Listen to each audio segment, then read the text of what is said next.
Rocky. Dorothy versus Alice. Oh dear. Well, I don't think we're in G rating anymore, Toto. Oh! Very nice, very nice. Star Wars versus Star Trek. Geordie, I am your father. Oh, so you're a black guy? No. Where on earth would you get an idea like that? Ash Pikachu, I choose you! versus Ash.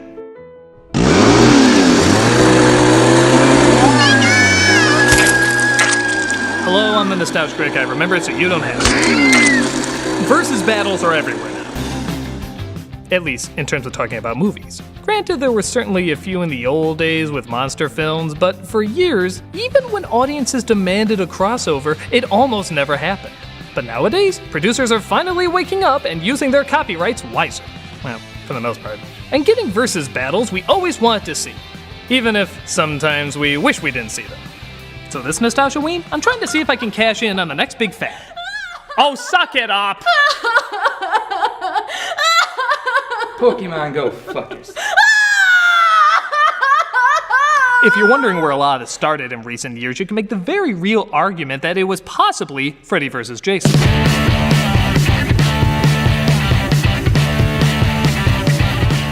Like many franchises, these started off from groundbreaking starts and deteriorated to ground-burying corpses.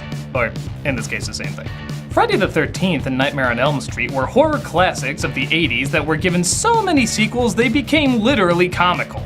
I'm still shocked the poster for Jason Takes Manhattan doesn't look like this.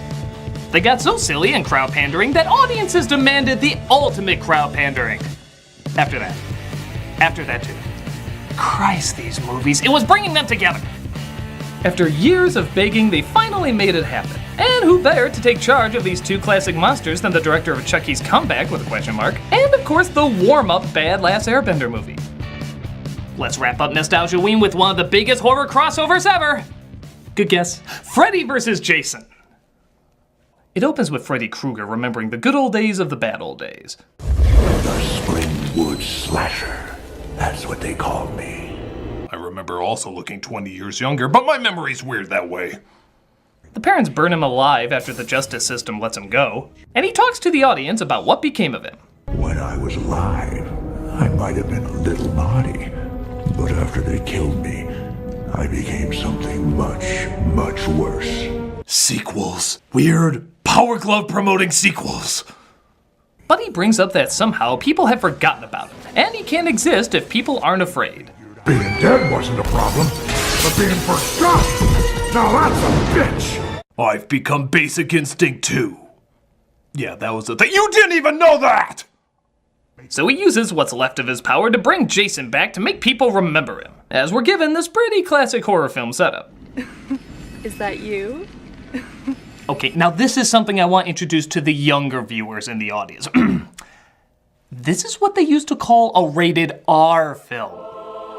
I know you think the most extreme films go up to PG-13, but there was a day when movies went up to R. They were called the non-pussy years, which ironically had a lot more pussy. Once in a while there are films that dare to venture into that realm, but as long as Hollywood thinks 13 is the only demographic that exists, they all but whisper. This Elizabeth Banks prototype is of course attacked by the resurrected Jason, causing her to hide.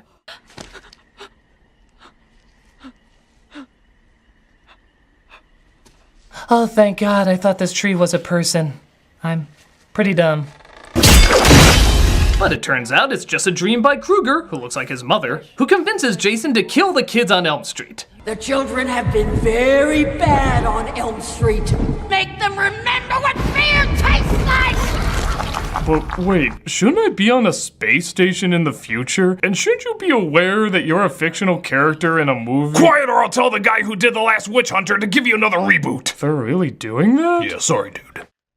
We then cut to a house in 2003 where these characters are inside, playing Fuck, Marry, Kill with the Three Stooges. Clearly someone understands the female teenage mind here. Which one had the super bad toupee here? This is stupid, y'all. Come on! Is this what we're doing all night? Cause y'all, this is really stank. Let me guess. She sounds like that throughout the entire movie? Drop kick your ass frou dogs that keeps humping this big old. Come on, get real. Let's go shake our ass to the dance floor. And who wrote this film again? You know, white people, can we just not white people today? It's exhausting sometimes. I need a break from us.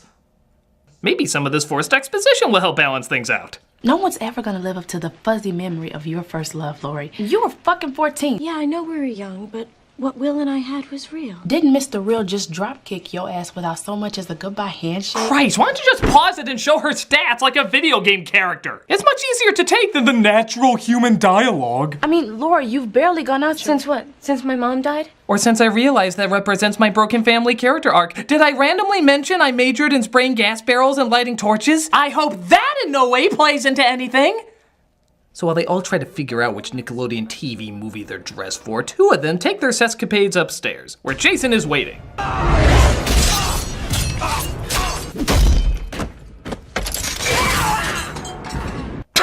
Okay, I'll give this movie credit. Murder by bed sandwich is not something I see very often. Quick, let's go out in the rain where our clothes can get tighter. You kids need some assistance? The cops think it's more than a coincidence that a murder happened at this house on Elm Street, but they know even saying Krueger's name can give him more power. It's gotta be Freddy Krueger. Hey, don't even say that son of a bitch's name out loud. We just took care of our Beetlejuice, Voldemort, and Candyman problem. When will people learn names are bad? They question Lori at the station while the boy hitting on her swears revenge on whoever killed his friend. I'm gonna take him out myself, Trey. Swear to God. But the deep-fried Sandman comes in to make things worse. Okay, I'm all right. Well, that was a natural thing to say. Okay, I'm all right. I just thought I'd calmly alert the audience of that. I'm okay, I'm all right. Freddy seems to catch the same talking to the crowd virus. Not strong enough yet. Well, I will be soon enough. That effect did look pretty lame. I think Link's pixelated shadow would have gotten a bigger scare than that. Well, excuse me, princess. But Jason finishes what he started as he cuts off his dad's head so smoothly that it hops off his neck when lightly touched. Christ, I think Barbie's plastic head is harder to take off. But I swear to God I was gonna take out the killer. Never mind. Talk of the murders reach a mental institution on the acronyms attempting to be clever news, where Lori's old boyfriend Will, played by Jason Ritter, watches in horror. Come on, turn it back on, man! I never asked for anything, just turn on the fucking TV, please! Grunkle Stan is on another killing spree! It's okay, I got a ton of them in my Dipper joke book. Will and his friend break out of the institution, though, to warn Lori and prove they're not crazy. In the most crazy way possible. 1, 2, Freddy's coming for you. Cause that's when he comes for you. In your dreams. He came back. Back for revenge in our nightmares. Hi, Mark, by the way. I'm a friend of Will's. Real sweet guy. You're gonna die! Will finally shows himself by appearing on the other side of the hallway. Guess Mark was his opening act. But she passes out, resulting in her recovering in the nurse's office, where I guess friends can wait. Got your nose! That's some shitty CGI! Oh, thank God, I just dreamed our effects were that bad. So Will and Mark go to see what they can figure out about Krueger, but it looks like all the information is not available. Or actually it is, they just literally black it all out. That wouldn't cause any suspicion. Excuse me, I noticed everything in this history book about World War II was blacked out. Well, that's because it didn't happen. Oh, okay, I totally accept that. But what about this part where Osama bin Laden is crossed out in crayon and the World Trade Center is put back where it was? Oh, that also didn't happen. Got it. Oh, I'm learning a lot today. Oh, what about this guy and his VP claiming they didn't say all these famously recorded things? You didn't black that out. Oh, we don't have to. People just believe that one for some reason. Oh, he did sacrifice a lot. He did. But Will, strangely enough, has a hard time believing all this. They never told us about Freddy because that's how they decided to beat him. They locked up all the kids who made contact with him so they wouldn't infect the others. That's crazy. That's why I broke out, to warn Lori about this crazy thing I don't believe in. What am I doing again? Insert early 2000 blurry cam filmmakers thought would be cool. Whoa, how come I can't focus on anything? Avant-garde! As everyone partakes in a cornfield rave. Thing? Man, this party's awesome! I especially love the crucifying kids over there! Meanwhile, one of the nerdy kids tries hitting on Lori, but Kia tells him to buzz off. You tear me down to make yourself feel better because you really hate yourself, which is kind of pathetic when you actually stop and think about it, assuming, of course, you can think. Well, I don't know about you, but that drew me closer to him. Come on, let's dance. Come on, Linderman, let's go. I really dug all that stuff about you saying I'm pathetic. You really know all the lines. Will finds Lori, though, and approaches her. They seem, though, to have a hard time figuring out what's going on. Police have been acting really weird, like they know something, and... Where was your dad? What is going on, Will? Well, look, 4 years ago, I thought Oh, enough with this bullshit talk. Let's go shake our ass to the dance floor. Come on. Oh, yeah, screw murder, man, dance! It's all about the dancing! Haven't you learned that getting our priorities straight has never been a priority? So Freddy tries to go after a passed out girl in her dreams. Funny, because being drunk stops REM sleep. But Jason kills her in the real world before he can get to her. She's mine!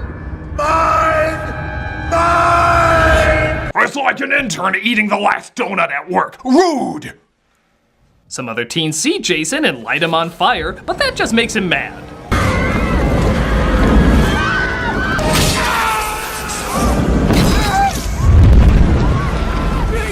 I got nothing to say. This is awesome. The teens escape just in time for Will to reveal a big secret. The reason I was sent to Weston is because I saw your dad kill your mom. Will, my mom died in a car accident. She stabbed herself repeatedly while driving.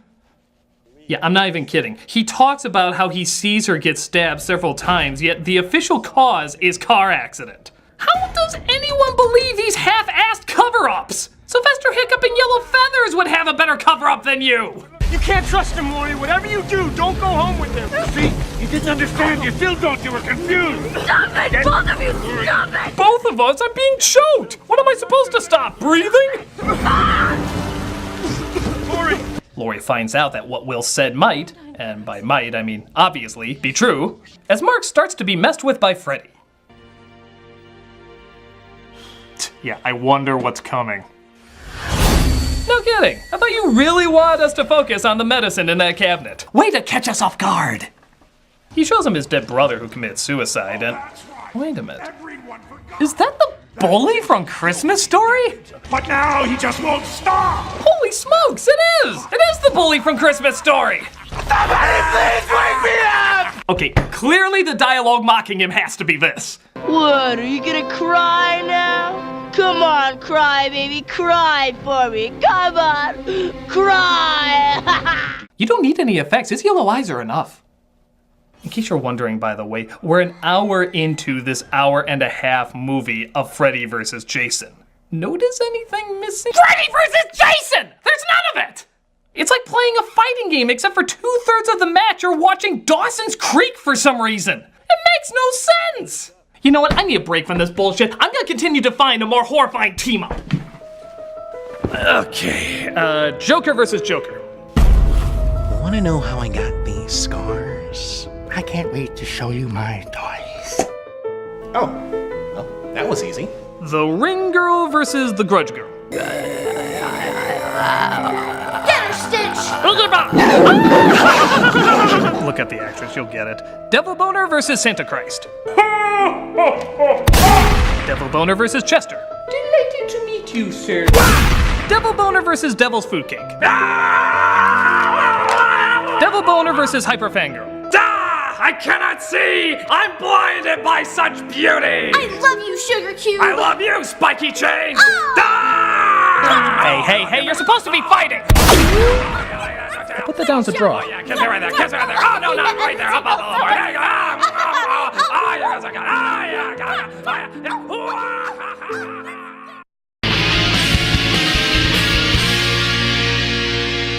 So the kids are determined to figure out why Freddy was covered up. They sneak into a laboratory where they see all the past survivors.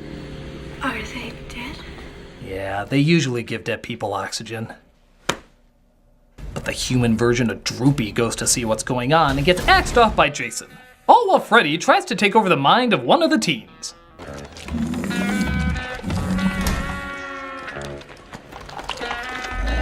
Yeah, that's what Jack Black sees in the toilet every day.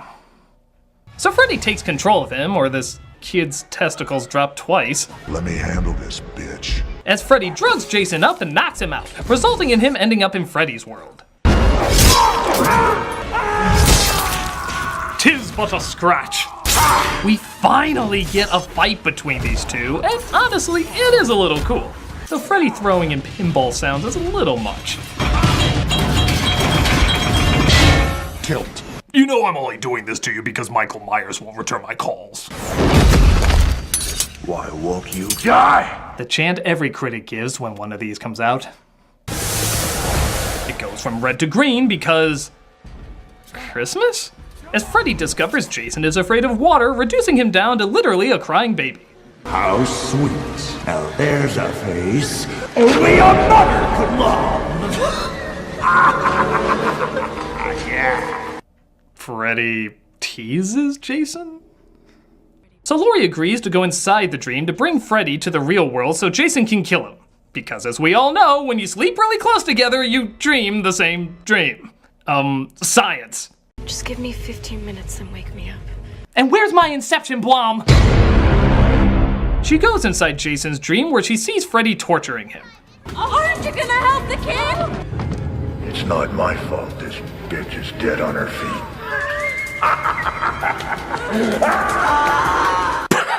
You know, that wave is so happy they should run it at the end of Beverly Hillbillies. But now it's time to say goodbye to Jed and all his kin. They would like to thank you folks for kindly dropping in. They drive to the camp where the first Friday the 13th took place. Because who knew that Crystal Lake was right next to Elm Street? It's literally across the street. As she saves and wakes up Jason, only to also find out that Freddy possessed her dad to kill her mom. It was you! Yeah, I guess that's the big shocker in this movie. You know, if I pretended that was a good twist, would you? No, you have nothing to offer. I'm just calling that dumb. Meanwhile, the teens never learn that in a horror film, you keep a lantern away from gasoline. Who the hell is a lantern in 2003?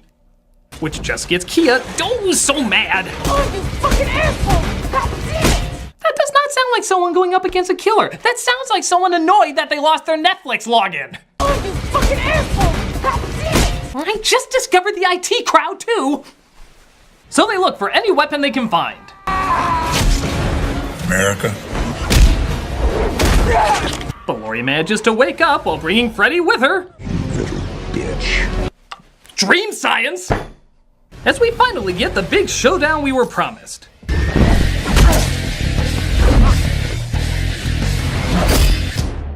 Jesus, Lindemann. Yeah, please, go back to the kids! Clearly we haven't seen enough of them! Why don't you just call it the OC and a cough that kinda sounds like Freddy versus Jason? If you're gonna sucker us in, you might as well do it under your breath. So of course, Freddy chases after the teens because why would you want to see him fight Jason? Think you're so smart, huh, bitch? You know, I use that word a lot. I really gotta learn to expand my vocabulary. It's mostly bitch-based. Freddy!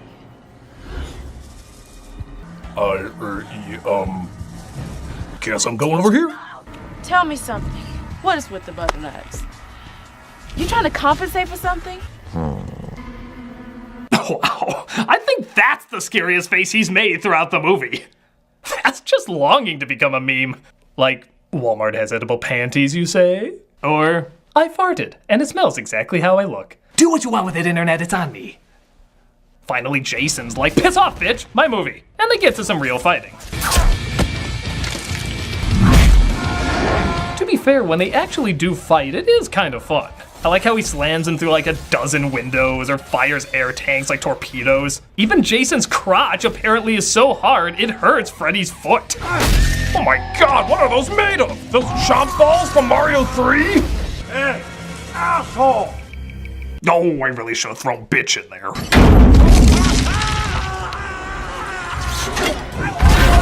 Freddy Krueger, everybody. The master of nightmares hanging like a Christmas ornament on a broken tree. But our Keira Knightley and Orlando Bloom of this picture light the bridge on fire, blowing them up. Which, of course, is only like a light fog to them.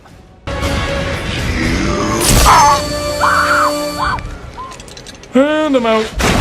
Next battle will be whose reboot is worse. It's yours. It's yours. Welcome to my world, bitch! You know it sounds cooler when I say it, right? It all seems to be over until Jason walks out holding Freddy's head.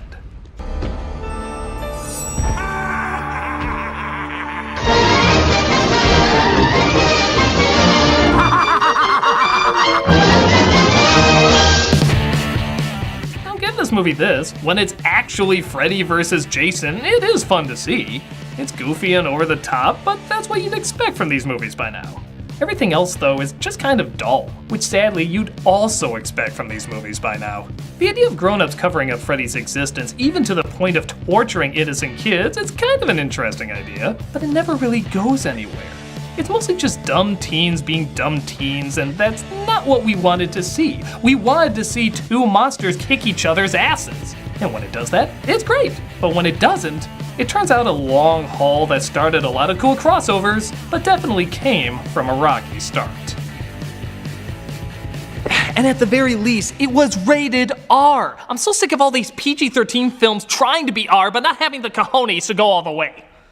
Now you hold on a minute there, sir. That is rude. Yeah, Zack Snyder and Michael Bay here. We're the kings of PG-13. We take great offense to that. Christ, you two are the reason so many R films are few and sucky now. We represent the best in corrupting young 13-year-old minds. Yeah, it's the age where they're smart enough to accept the best, but lazy enough to still accept the worst. Why, that's my thought too. No kidding. We should talk more. Come on. It's nice. No, you shouldn't. You two shouldn't do any talk. Wait a minute. The need for destruction. The lack of effort in writing. Not having a good story or characters in the least, and yet somehow always turning out a hit. By God! I've discovered the ultimate terrifying team-up! Who? Snyder and Bay, the most horrifying combination of terror ever. Witness them destroy the minds of any child who sees their work. Remember, if violence isn't the answer, then you're doing it wrong. Yeah, come on. Fear their ability to make the most amazing things suddenly seem boring and dull. Hey, Bay, I only have 5 explosions for the scene of 2 people talking. Oh, well here, take 3 of mine. Oh, wow, thanks. Ponder their lust for trying to make the military look good, but always somehow make them look like morons. You call it an homage, sir. A what? I just think he's kind of hot. Now that's good writing. And flee in terror from their never-ending use of hot women to distract from the obvious truth. What's that? Well, it just looks like you're clearly overcompensating. For what? You really don't know. Don't know what? I mean, we all discover things in our own way, but don't you think you guys might be... just might be... Might be what? I shouldn't rush it. You'll figure it out when you figure it out. Okay, whatever. You're my bae. Oh, thank you so much. Oh, hey, look, Megan Fox. Oh, yeah, she's hot. Attractive. Boobies. Right. Yummy. Snyder and Bay, because you'll watch them. For some reason, you'll watch them. I'm the Nostalgia Critic, and don't say I didn't give you anything scary this Nostalgia Week.